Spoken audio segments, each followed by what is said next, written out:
Hello, welcome to our live today. We're going to be talking about how long do you actually have to sit with those shitty feelings that you have to sit with when you're doing healing work, when you're doing the expansion work, when you're leaning into your true self. This is a question we got from our village member in the last week or so, and we thought we'd come in here and answer it for you because it's a really important question that oftentimes nobody is talking about. My name's Tasha. This is Brandon. If you're new to our community, we are Rules of Rebellion, and we're happy to have you here. If you're here live, say hello. Let us know where you're coming in from. If you're watching the replay, let us know where you're coming in from and that you're watching the replay. So, where do you go to start? You have to sit with them as long as it takes, and that is the end of this line. So sitting with hard feelings is part of the process of being self-aware. It's part of the process of healing perfectionism. It's part of the process of leveling up your financial experience. There isn't any part of growth that doesn't have sitting with hard feelings. Yeah, I think one of the things that it's important to remember is that if you are intentionally on a journey of evolution and growth, then it is genuinely going to be more palatable that those hard feelings exist because you're doing things on purpose. Mm-hmm. When you are thrust into change and you feel as though you are forced to make changes, those uncomfortable feelings, I personally feel, are worse. Because of the fact that you don't know what the fuck is going on. Yeah. And this is really, we talked about this a lot yesterday, and we're going to talk about this a lot forever. This is where raising your self-awareness and doing a personal audit is really important on a fairly regular basis so that you're actually aware of what the hell's going on in your life, so that you can see, oh, I have an opportunity here to make a new choice, which will then in turn give me other new choices. That information can really be challenging. But when we're doing it on purpose, it is a lot more comfortable in the discomfort because we know we're headed somewhere. Mm-hmm. And I think that's a big part of this as well. Well, and that's what, we dove in deep with this village member during our Q&A call on Monday night. But we're going to bring two of those responses to our conversation here. My first take on this is that having hard feelings is part of being human, right? You have grief and you have anger and you have rage and you have sadness and all of these different things. You also don't have to suffer unnecessarily. Having hard feelings is part of growth and evolution, but one of the things that I am glad I got out of is going so far back into my history over and over and over right. again to heal in the name of healing, in the name of self-awareness, in the name of growth and evolution, that I was sitting there too long. Like I was sitting in those moments so long that I was stealing from my present and certainly was stealing from my future. And so it's understanding when those hard feelings shift from being productive to non-productive.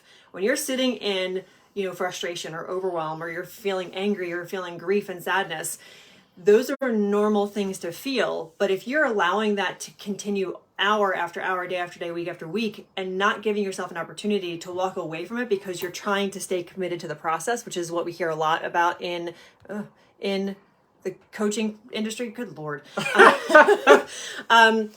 Stick with it, stick with the hard feelings, don't run away from it. We don't want to avoid dealing with hard feelings, but the other extreme is digging in so deep that that's all you're doing is just sifting through the swamp of discomfort, which is just miserable. And so understanding, is this what I'm feeling actually helping me learn more about my choices, about my relationships, about myself? Or have I figured out everything I need to figure out and now I'm just feeling crappy and I need to regulate and move into doing something else to give myself space from it to then come back to it, to the experience when I'm more regulated, when I've had some distance, to say, okay, what was effective, what was ineffective? How is this information, this new awareness that I have, that intensity of those feelings that I was having, my resistance to having those feelings, what can I learn about myself, my triggers, my preferences, my needs, to then take that with me into the next season of growth or goals or relationships or whatever. But suffering for the sake of suffering is not necessary. It's also often something that so many of us are doing in the name of healing because we haven't heard otherwise.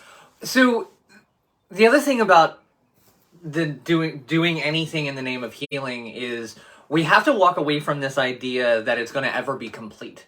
We talked about this yesterday as well, I think on our live, or it was in our Q&A call with our membership group, but the idea that we can fix anything in a 10-day antibiotic cycle is something that we've been conditioned to believe. So one of the reasons why we keep pushing these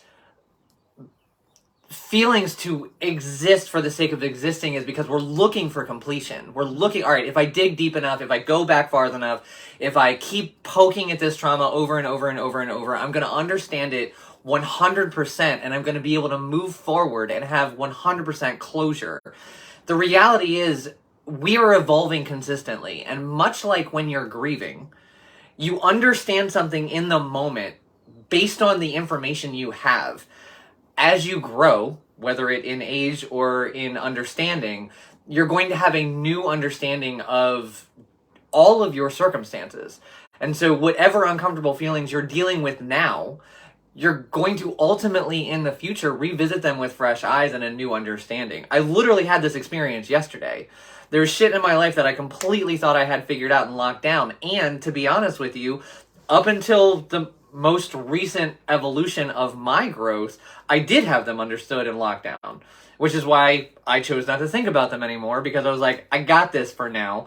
And then there were things that happened yesterday that I had to interact with that made me take a look and go, oh, there's more here that I didn't realize. But because of the fact that I had healed my way through the present moment, I was able to conceptualize what I was thinking about more fully. And so I was able to understand what I was going through and myself to a greater extent. And so recognizing that if you're healing, if you're on a journey of evolution and you're starting to have just this over and over and over again, why is it that I'm not feeling better? It's possibly because of the fact that you're looking for a hard and fast solution to something that isn't actually a problem. It's part of you that you're going to understand the more that you're able to understand yourself as you move forward. And we can't do that if we're stuck planted in this one moment going, let me go dig back 5 more years and figure out more shit.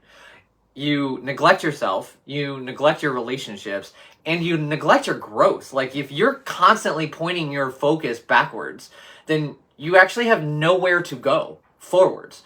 And so that is another really big part of this conversation that we had in our Q&A call with this village member this week, was the understanding that we're not ever going to be able to have it all figured out, but what we do have is an understanding of where we are right now to be able to process as much as we can to continue to move forward, to gain more knowledge, to then be able to point at it later.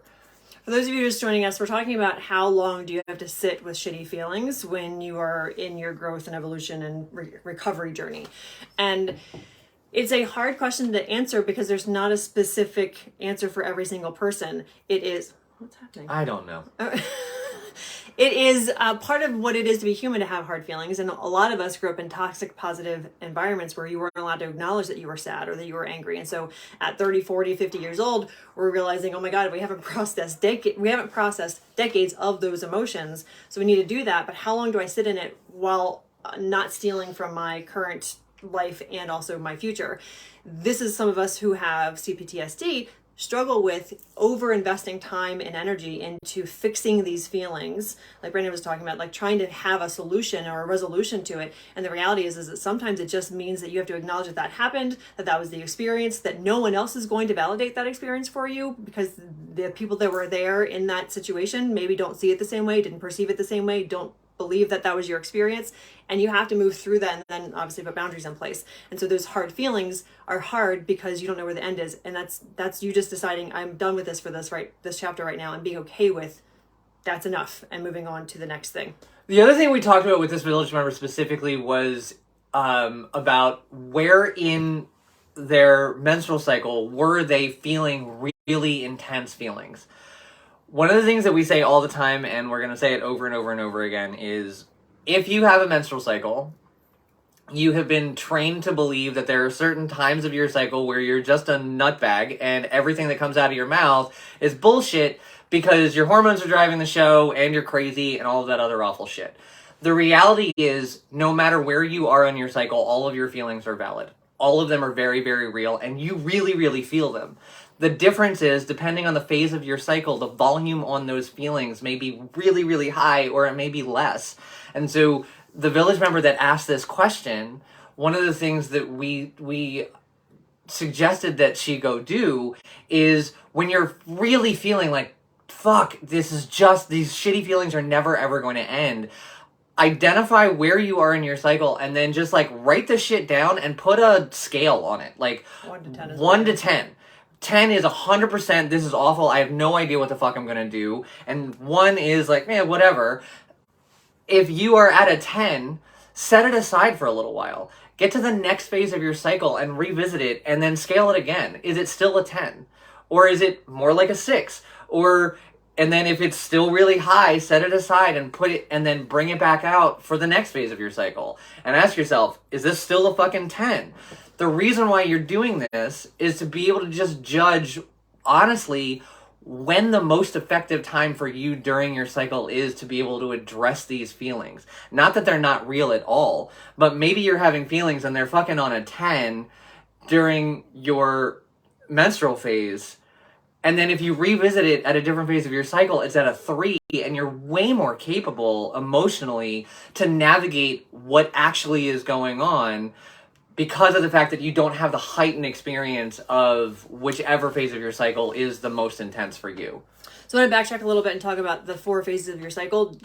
Most women in particular, but most people were learning, and we were part of that group, have never been taught that there are 4 phases of a cycle that change how you experience your life energetically, physically, mentally, emotionally, and how you make decisions. Hey, Jennifer. Hey, Becca.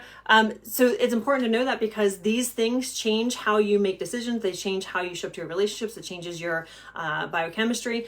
And for a lot of us who have been navigating CPTSD and ADHD undiagnosed for decades, have a lot of internalized shame about having strong feelings because it has been something we've had to mask for a long time. Mm-hmm. And so when you get to your 30s and 40s and you're just learning that you could have been and should have been navigating your life not like it's been prescribed by the male, hetero, cis, rich, wealthy, white Christian guy, that your life actually needs to be moving in phases because your luteal phase is a completely different experience than your menstrual, your follicular, and your ovulatory phase. I know this is a lot of words. When I first heard this, I'm like, what are you talking about?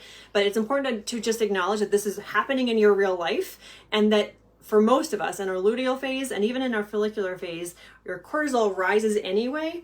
And if you have hormonal imbalances like I do, and so many women, especially if you have had children, that biochemical trauma has shifted how you experience your cycle also, this is going to change how you feel about yourself. We have all had the experience where you're like on cloud 9, you can take over the world, you know all the things, you feel confident, you feel pep in your step, you feel excited about life, and then 2 weeks later you're like, what in the hell am I doing? I can't get out of bed. That wave is extreme, but it is why so many of us struggle with navigating, was I crazy 2 weeks ago or am I crazy now? The reality is you're not crazy at all. This is just what it is to have a cycle and to be fluctuating from hormones phase to hormone phase. When Brandon was talking about the level 10 on emotions, for me, the luteal phase, right before I start my period, about 5, 6, 7 days before I start my period, through the first couple of days of my period, I have way intense anxiety. There's a lot of factors that have played into it. So if you have chronic illness, ME, CFS, you have POTS, you have EDS, a lot of these things can autoimmune. This can exacerbate during that phase because of a lot of reasons, but that is the case. It can make you feel like you're at 1,000 for these emotions. And then a week later, you're like, I don't know why I was so freaked out about those things. It wasn't that big of a deal. So in terms of making sure that you don't sit in the hard feelings for too long, understanding that have the feelings, take care of your needs that day, and then, like Brandon said, write it down so that in a week you can come back and say, okay, that was what I was thinking, that is what I was feeling. About 50% of that needs to be dealt with. The other 50% is just the kind of offshoot of those intensity of that hormonal, what is the word I'm looking for? Expansion of those emotions. Well, and with that, recognize that if you are a person with a menstrual cycle and you do have these fluctuations because of whatever reason, recognize that if you are going through something specific, like let's say there's relationship let's say there's relationship issues that you're navigating, and during a specific phase of your cycle, it feels like it's the only fucking enormous thing that's going on. The reality is, if your hormones are also helping drive that train, it's probably not just the relationship stuff. It's probably every other tiny little thing. And so recognizing that during different phases of your cycle, you have a higher cognitive capacity to be able to manage more moving pieces than there are other times in your cycle. That's just really excellent information to have. And so it doesn't mean you have to put your healing journey on pause. It doesn't mean you have to stop evolving. It just means maybe take a step back and realize, like, fuck, maybe this isn't the time for me to be thinking about these things. Not that I'm just going to be able to flip a switch and turn it off, but just consistently reminding myself, this is still important, we're just not dealing with it today. Because I've got all this other crap to do. I've got to feed myself, and I've got to shower, and I've got to get up, and I've got to still manage the relationships that I do have. And so one of the things that I want to make sure is really clear is we're not suggesting that it's just as easy as going, I'm just done today, and I'll come back and revisit this next week. There's a process to consistently showing up, supporting yourself, and reminding yourself everything that I'm feeling and thinking is really important. And it doesn't necessarily mean it's really important today. It's just important that I don't forget to come back to it, so that I can come back to it in a way that I know I'm going to honor myself and my needs and my wants without also digging myself deeper into feeling worse. It's in these phases that's especially important to have regulation practices that you can go back to, so that you can actually assess, is this something I need to do something and take action with today, or is it something that needs to wait? More often than not, in my experience, it's time to push pause on taking action and solving any problems. When you're having those shitty feelings and it's feeling like a 10, whereas a week ago it didn't feel like that, push pause on doing something about it until a little bit later when you have more capacity to communicate. For those of you who don't know, your menstrual phase is where your right brain and your left brain are highly communicative. They are talking to each other the most effectively than they do through your entire cycle.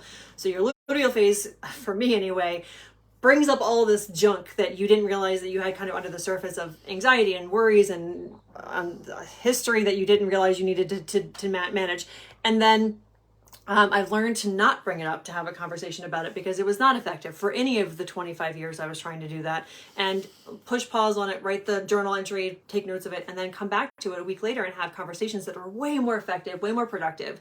So this comes back to, again, is it productive to have the feelings, then try to take action with them? Or do you just need to say, I'm feeling this today, I need to soothe myself, I need to take care of myself, take a walk, take a bath, rub my own legs, ask for a hug, those kinds of things that are soothing, to then be able to decide later on, not in that shitty feelings phase, to do something about it. This is also why it's so important to have a community that you trust and you feel safe in.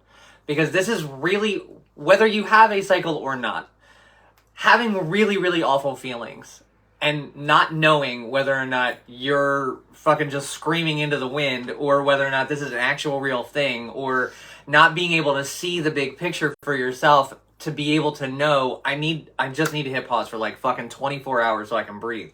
This is why it's so important to have a community that you trust and you feel safe in, so that you can ask these questions, so you can say this out loud, and you have trusted people to say, hey, this sounds like it feels really big. How can we maybe shift this so that we can start thinking about something that feels a little smaller and gradually work up to something that feels so big? Or have you thought about regulating your nervous system today?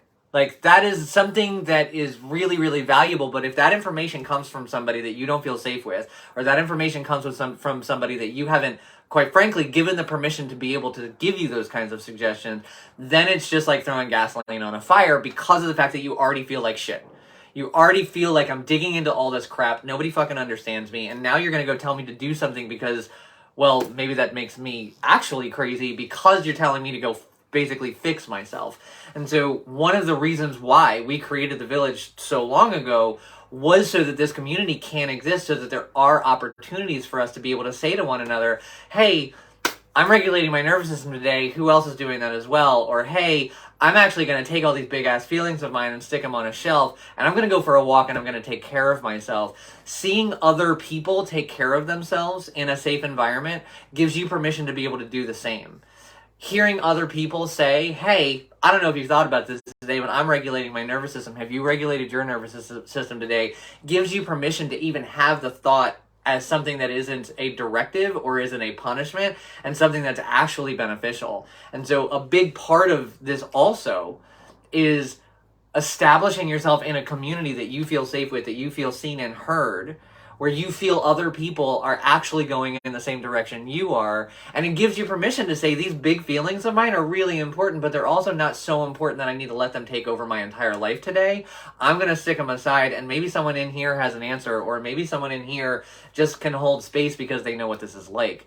That makes all of the difference in the world, and it makes it so much easier to give yourself permission to say, this is a big deal, but I'm also not gonna kill myself about this today. So the Village is our burnout and perfectionism recovery membership community, and it's open for enrollment through next week.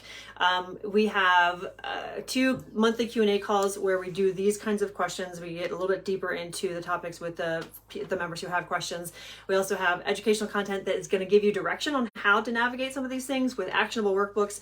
If you make sure you check our stories today, I'm going to be putting in there a sneak peek into what the Village actually looks like behind the scenes, what the workbooks look like, what the educational content looks like, and you can ask questions. And feel free to DM us if you have any questions. But the Village is the solution to be able to move through a lot of these challenges as you're evolving, as you're moving out of burnout, as you're moving away from perfectionism patterns, in a community where you're safe to have that experience, and you can start practicing this newer version of you, this more authentic version of you, as you peel back these layers of trauma response patterns that are not effective for you or what you're trying to achieve. We will also be, I actually just posted this in our community last night, asking for the Village members to let us know what they want to know about cycle syncing. So we're going to end up putting a masterclass together specifically for cycle syncing, for just managing your life. And so if you are interested in that, that's such a big fucking deal. Yeah. And I am so pissed. I am so pissed that we did not know this earlier. Yeah, for sure. We've been doing this for about a year, and it's changed everything about our life. It's changed everything about our relationship, our family, how we run and schedule our business, and it has made everything so much easier. We just finished up a full year of actually applying this to all the aspects of life, and it just gets easier and easier and easier. So if you have questions about that, feel free to message us. That'll be a masterclass that's in the Village as well, with all the other educational content that's in there. And I'll be back again the next couple days with another live. Yeah. And if you have questions about what you heard today, drop them in the comments or message us in DMs. And thanks for being here. We'll see you later soon. See you later. And soon. Talk to you later, everybody. Thank you.